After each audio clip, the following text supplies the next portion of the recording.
Michael Vernon, peeps! Yay! E vamos começar o capítulo 6 do livro 3 de Duas Torres. Nossa galera aqui mais adulta cavalga em direção a Edoras para ter com o rei da marca de Rohan, Théoden, filho de Thengel. Tolkien e os nomes, adoro. Rohan, minha gente, é tão rica de simbologias e detalhes. É aqui onde Tolkien pôde brincar livremente, como se estivesse no play de casa, na pracinha do play, sabe, naqueles bancos de areia brincando de construir castelinho. Porque se vocês repararem bem, Rohan tem uma semelhança muito grande com os povos anglo-saxônicos. Tem uma ancestralidade ali misturada com os povos nórdicos, vikings. A própria língua deles tem uma base no inglês arcaico. A base é do inglês arcaico. Quando eles estão chegando em Edoras, o Aragorn cita o poema, o mesmo poema que o Théoden cita no filme, lá na Batalha do Abismo de Helm, mais pra frente. Mas aqui, quando eles estão chegando na Terra, o Aragorn cita esse poema. Like rain on the mountain. Lembram? E eles passam também pelas flores sempremente Simbelmine, que crescem nos túmulos dos mortos, dos antepassados do Théoden, e até comenta isso no filme também, depois do enterro do filho dele, o Theodred, que não tem no livro. E olha a malandragem aqui do Peter Jackson para colocar essa homenagem no filme, para colocar esses detalhes e a riqueza do universo de Tolkien, e não perder isso, já que, enfim, não tem o enterro do filho no livro, né? Mas ele aproveitou essa situação que o filho acabou de morrer para criar essa cena no filme e traz essa brincadeira aqui com as flores e mostra isso. É muito lindo. Não é pra qualquer um não, gente. Não é pra qualquer um. Bem, quem viu o filme sabe que essa chegada a Rohan é completamente épica. Elwyn lá no topo do espécie de castelo, né? Olhando pro horizonte, assim, o vento, aquele vestido branco, contemplativa, linda, maravilhosa, diva. E aqui a gente precisa tirar o chapéu pro Howard Shore, com o motif de Rohan, o tema de Rohan, com aquele violino norueguês, simplesmente maravilhoso. E aí o vestido esvoaçante no vento enquanto a música tá tocando. É linda, é de chorar. Eu choro horrores nessa parte do filme. Emblemática, estupenda. E aí quando os nossos companheiros chegam aos portões de Edoras, os guardas os questionam, claro, querem saber quem são. No livro é uma coisa muito mais... eles falam a própria língua de Rohan, e o Gandalf, por falar a mesma língua deles, responde, falando que, né, descortês, não falar a língua comum, já que vocês querem ser entendidos, enfim. E aí o guarda ainda diz, são tempos de guerra, só entra aqui, só o rei comandou que só entra, que só chega perto quem for amigo declarado e quem souber falar a língua da nossa terra, a língua de Rohan. E aí eles trocam lá uma ideia, o Gandalf apresenta a galera que tá com ele, fala do Legolas, fala do Aragorn, fala do Gimli e fala pro rei, né, quero entrar e tudo mais. Aí o guarda fala, beleza, vou falar com o rei, eu vou ver se vocês estão autorizados a entrar e já volto. Ele volta e autoriza a entrada. Mas aqui, gente, a cidade é enorme. Eles passam por rio, pelas casas, toda a cidade até chegar de fato ao castelo onde tá o Théoden, o rei. E no filme não dá a entender isso, né? Dá a entender que eles estão bem na beirada de onde eles chegam naquele campo, veem a Elwyn lá em cima e parece que eles já estão no portão, já entram no castelo direto e não tem uma cidade toda ali escondida, digamos assim. E no livro é muito maior. E a descrição da galera que vive nesse lugar por Tolkien é cabelos dourados, toda a armadura de ouro também, tudo muito dourado. Aqui me lembra muito, mas muito, a influência de Beowulf. E vamos lembrar que Tolkien era professor nessa área, tá, galera? De letras, né? Na Inglaterra. Ele dava aula disso. Ele estudou por eras esse assunto. Todos esses contos populares nórdicos e culturas nórdicas e anglo-saxônicas. Então ele entendia muito bem desse assunto e pôde colocar todo esse histórico, toda essa parte que ele conhecia nesse povo, desses homens de Rohan. Imagina a potencialidade aqui dele poder soltar a mão na hora de descrever esse povo. Assim como no filme, agora o Rama, que é o guarda do portão, de fato, aí, agora sim, do castelo, pede pra eles tirarem as armas antes de entrar no castelo pra falar com Théoden. O Legolas deixa o arco, o Gimli deixa o machado, o Gandalf deixa a Glamdring, a espada dele, mas não o cajado, e obviamente o Aragorn fica muito, muito relutante em deixar Andúril, a espada dele, pra trás. Tem toda uma faísca aqui, uma briga, porque não é qualquer espada, né, gente? E não seria Tolkien se aqui não tivesse uma cena gloriosa de uma página inteira só pra eles deixarem as armas pra trás. E toda uma gama aqui de nomes, hierarquia, história, ancestralidade, respeito, admiração até, honra. E somente em alguns parágrafos a gente já percebe que a manipulação do Gandalf para ele poder levar o cajado para dentro já com segundas intenções. Ele é um mago, né? Vamos combinar. E aqui uma lição também do Aragorn, quando ele diz algo muito sábio: todo homem tem algo que lhe é demasiado caro para confiar a outro.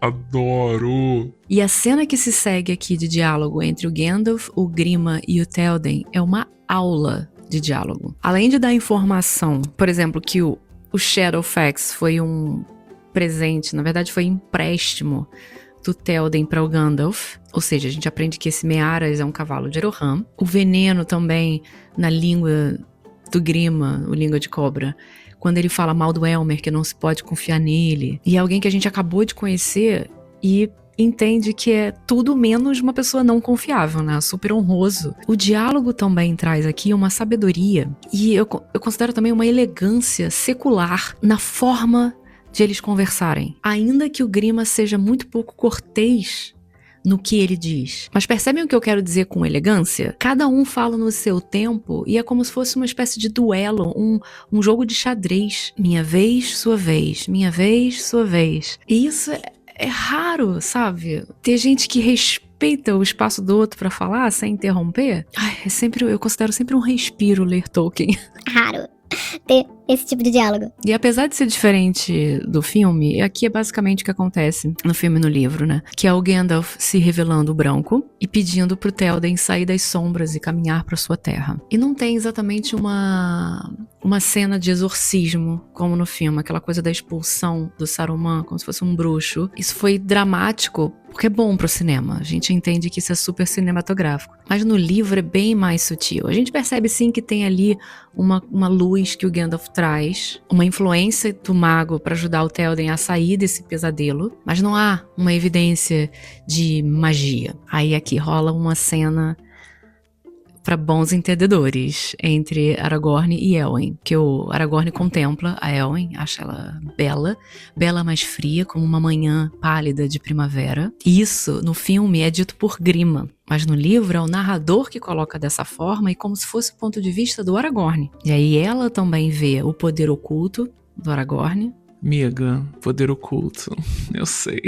Te entendo tanto. Outra coisa que vale destacar aqui é a briga que existe ali entre o Elmer e o Grima. E no filme a gente vê essa briga e o Elmer é banido das terras. E isso no filme é depois daquela cena que a gente vê. Na verdade, acontece a briga, né? E depois a gente vê o Elmer conhecendo o trio lá nas terras de Eroham com os cavalos. É aí que ele dá os cavalos pro trio.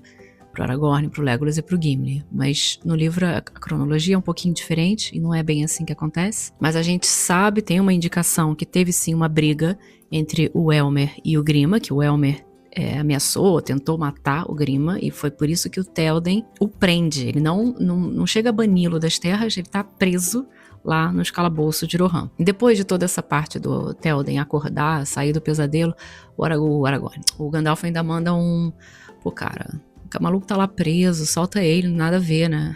O Théoden, claro, eu vou soltá-lo.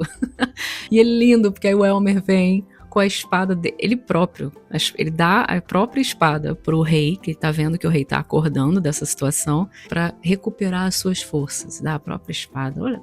Elmer. Essa parte do capítulo é toda interessante, que aí sim, tem uma parte mais, uma conversa mais madura, né? O Gandalf para aconselhar o rei quais são os próximos passos. Pro leitor isso é importante também para entender, ok, vamos aqui agora entender o que vai ser feito. E o Gandalf fala pro Théoden reunir os homens todos, reunir o seu exército e ir pras montanhas para lutar contra os homens, os orcs, na verdade, o exército de Saruman. Aí depois tem sim a cena do Grima sendo confrontado. Sabe aquela fala do Elmer, que ele chega pro Grima e fala: Quanto tempo o Saruman te comprou?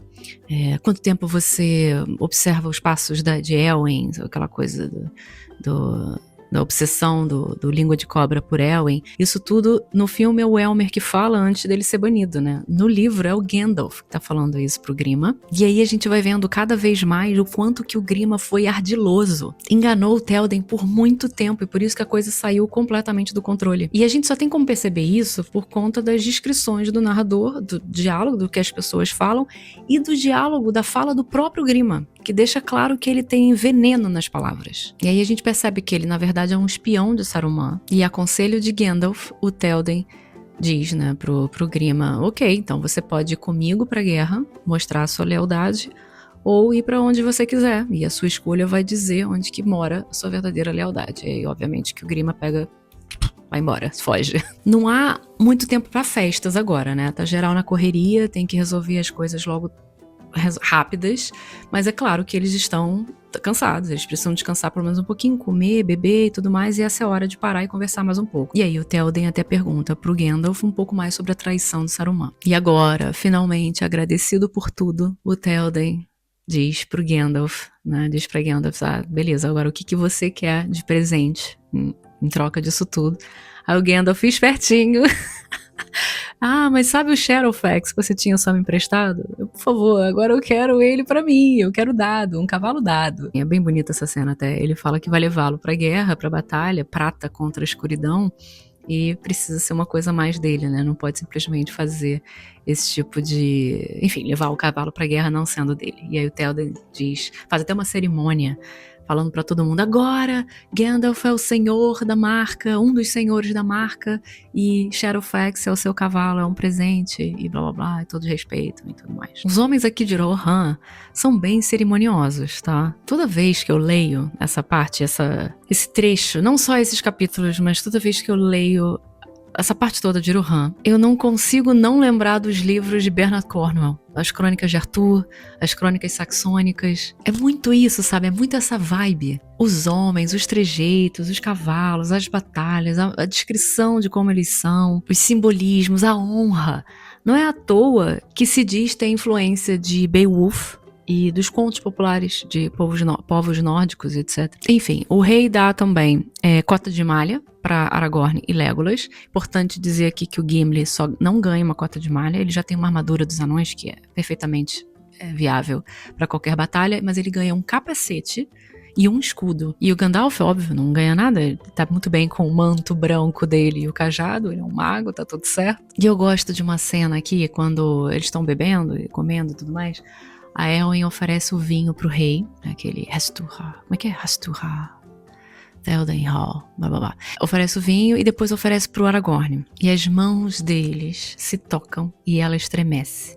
E o Aragorn percebe, e o narrador aqui faz questão de pontuar isso, que o Aragorn fica com o rosto perturbado e para de sorrir. Olha só! Meu lado trágico e shakespeariano gostaria que o Tolkien tivesse preocupado em descrever mais aqui os sentimentos por trás dos olhares da Elwyn, do Aragorn e tudo mais. Sim, gostaria. Essa questão não resolvida, essa situação que claramente demonstra que o Aragorn não está disponível, a gente ainda não sabe, mas fica evidente, porque senão ele teria retribuído sim o sorriso. Mas nada daqui é desenvolvido, mas vamos combinar, né, gente? Pra bom entendedor, meia palavra basta. Tem um monte de coisa que a gente já pode ler sem precisar da descrição maior do Tolkien, já só com essa frase. Seu rosto estava perturbado e ele não sorria. Minha querida Elwyn, get over it. Esse aí tá fora. Enfim, antes de terminar o capítulo, Théoden, já tendo convocado seus homens pra guerra, discursa pra todos que, como ele não tem mais filhos, afinal Theodred tá morto, ele precisa nomear um herdeiro e ele nomeia o Elmer. Mas que vai pra guerra com ele, pras montanhas. E alguém que fique pra trás também tem que, né, tomar conta de tudo, pra tomar conta do reino.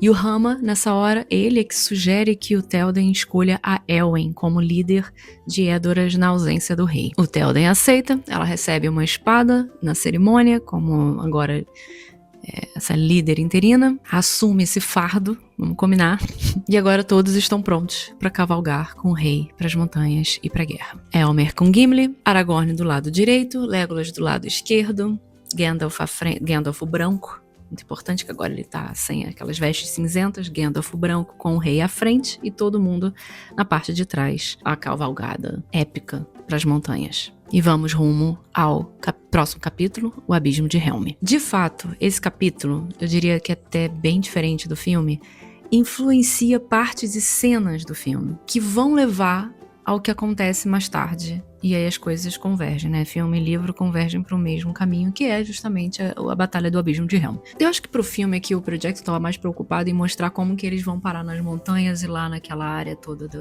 da batalha.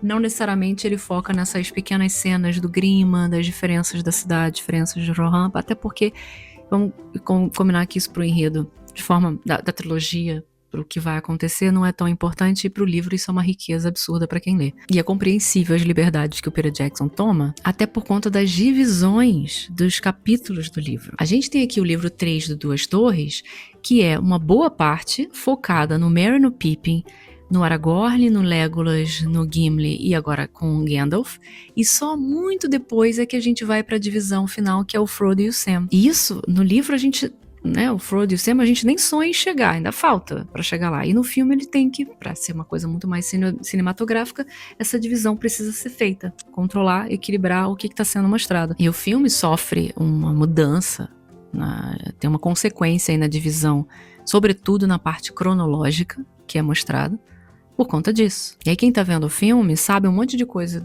do Frodo e do Sam, que enquanto quem tá lendo ainda nem sonha em chegar, como eu falei. E pra finalizar, eu quero deixar aqui uma recomendação de coração de um podcast que eu estou apaixonada, que eu amo de paixão, e que ajuda muito, muito, muito a entender o universo, tanto dos filmes quanto dos livros do Tolkien, através da trilha sonora de Howard Shore da trilogia. É o podcast The Soundtrack Show. Um músico chamado David Collins fala sobre as grandes trilhas sonoras, os grandes compositores, e destrinchou música a música, tema por tema, do universo de Senhor dos Anéis em vários episódios. Ele já fez toda a Sociedade do Anel, agora acabou de acabar os 4 episódios, se não me engano, de Duas Torres, e em seguida, quer dizer, eu tô louca, super empolgada e ansiosa pros próximos capítulos, que ele vai falar agora finalmente de Retorno do Rei. E o que me faz me sentir menos culpada, gente, aqui no YouTube, é que ele também tira férias de 1 ano entre episódios do primeiro filme, tirou, né, férias de 1 ano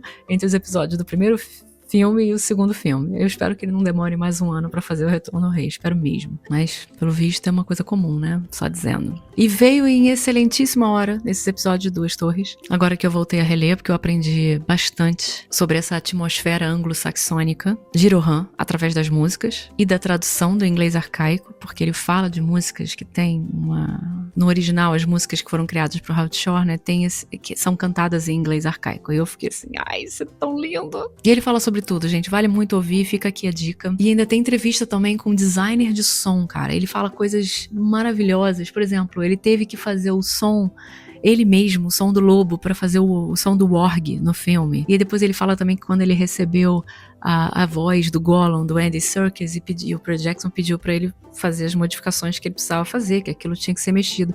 E ele mesmo diz, nossa, depois de matutar, eu vi que tava tão perfeito, eu não podia mexer na voz do Andy Serkis, e devolveu sem efeito algum. E aquilo que a gente escuta é o Andy Serkis puramente, sem máquina, sem computador. Fantástico. É o Andy Serkis em sua magnificência. Eu adoro conhecer essas coisas de bastidores, então pra quem gosta, é um prato cheio. Fica a dica então, The Soundtrack Show. Eu escuto no Spotify, mas deve ter aí nos outros. Então, divirtam-se. É isso. Ficamos por aqui e até o próximo episódio, que agora a gente vai para o Abismo de Helm, na Maria.